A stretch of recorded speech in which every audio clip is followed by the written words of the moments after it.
બંધો ભાવનગરની જીવાદોરી સમાન શેત્રુંજી ડેમ ઓવરફ્લો થતા હરખની હેલી। ભાવનગર શેત્રુંજી ડેમ થયો ઓવરફ્લો। શેત્રુંજી ડેમ ઓવરફ્લો થતા 20 દરવાજા ખોલવામાં આવ્યા। 1 ફૂટ દરવાજા ખોલવામાં આવ્યા।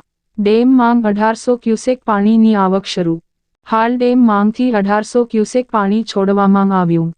ડેમ ઓવરફ્લો થતા નીચાણવાળા વિસ્તારમાં હાઈ એલર્ટ આપવામાં આવ્યું।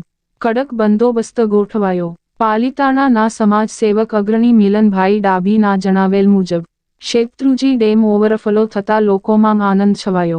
મોડી રાત્રિએ જ અવરજવર બંધ કરી તંત્ર અને સ્ટાફ દ્વારા બંદોબસ્ત ગોઠવાયો હતો। મોડી રાત્રિએ પણ લોકો ડેમનો નજારો નિહાળવા પહોંચ્યા હતા। મુલાકાતીનો અને ડેમના પાણી નિહાળવા લોકો ડેમ તરફ વળ્યા હતા। ઠેર ઠેર લાપસીના આંધણ મુકાયા। રિપોર્ટ કમલેશ ઢાપા સાથે અલ્પેશ ચૌહાણ।